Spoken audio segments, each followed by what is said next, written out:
ഇന്ന് ഞാൻ വെറുതെ ഇരുന്നപ്പോൾ കുറച്ചു നേരം എന്നിലൂടെ കടന്നുപോയ കുറച്ച് വർഷങ്ങൾ ഞാൻ ഓർത്തു. വന്ന വഴി മറക്കരുത് എന്ന് പറയാറില്ലേ? അതുകൊണ്ട് എൻ്റെ ജീവിതത്തിലെ ചില സുപ്രധാന നിമിഷങ്ങൾ പങ്കുവയ്ക്കാമെന്ന് കരുതി. ഞാനും അമ്മയും ചേട്ടനും 2 വയസ്സുള്ള അനിയത്തിയും അടങ്ങുന്ന ഞങ്ങളുടെ കുടുംബം സ്വന്തമായി ഒരു വീടില്ലാതെ ഏറെ കഷ്ടപ്പെട്ടിരുന്ന ഒരു കാലമുണ്ടായിരുന്നു കേട്ടോ.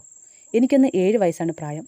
ആ കഷ്ടപ്പാടിലൂടെ കടന്നു പോകുമ്പോഴാണ് ദൈവദൂതരെ പോലെ 2 പേർ ഞങ്ങളുടെ മുന്നിലെത്തിയത്. മറ്റാരുമല്ല, കഴിഞ്ഞ 20 വർഷമായി ഞങ്ങൾ പപ്പ എന്നും മമ്മി എന്നും വിളിക്കുന്ന ആ വ്യക്തികൾ.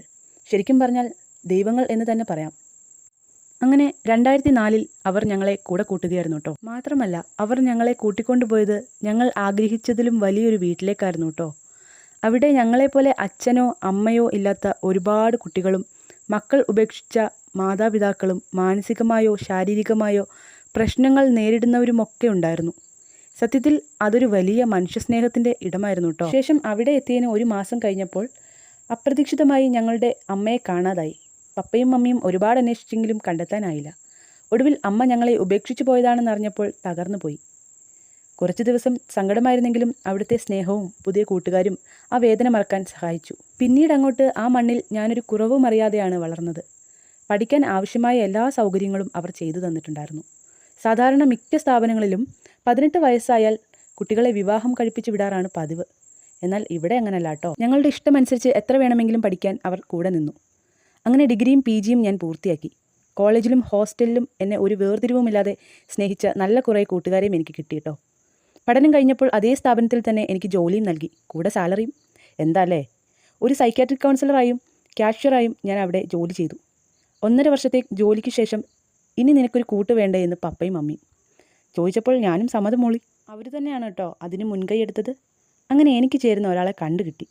കൊല്ലംകാരിയായ എനിക്ക് വയനാട്ടിൽ നിന്നൊരു കൂട്ട്. പപ്പയും മമ്മിയും വയനാട് വരെ പോയി പുള്ളിയെയും വീട്ടുകാരെയും കണ്ടു. അവർക്ക് ബോധ്യമായി അവിടെ ഞാൻ സന്തോഷവതിയായിരിക്കുമെന്ന്. അങ്ങനെ ഞങ്ങൾ തമ്മിൽ കണ്ടു, ഇഷ്ടപ്പെട്ടു, വിവാഹം കഴിഞ്ഞു. അവസാനം കൊല്ലത്തു നിന്നും വയനാട്ടിലേക്ക് തിരിച്ചു. എൻ്റെ ജീവിതത്തിലെ ഏറ്റവും മനോഹരമായ തീരുമാനമായിരുന്നു എന്ന് തിരിച്ചറിയാൻ അധികം സമയം വേണ്ടി വന്നില്ല കേട്ടോ.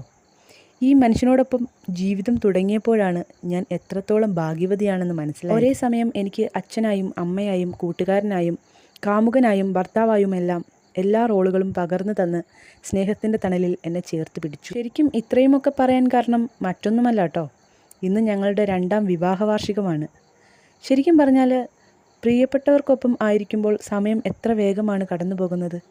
2 വർഷം പോയത് അറിഞ്ഞതേയില്ല. പിന്നെ വേറൊരു കാര്യം കൂടെ ഉണ്ട്. ഞങ്ങളുടെ സ്നേഹത്തിന് സാക്ഷിയായി ഒരു കുഞ്ഞുവാവ കൂടി ഇന്ന് ഞങ്ങൾക്കൊപ്പമുണ്ട് കേട്ടോ.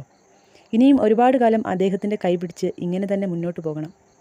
എടോ ധനീഷേട്ടാ, നമ്മൾ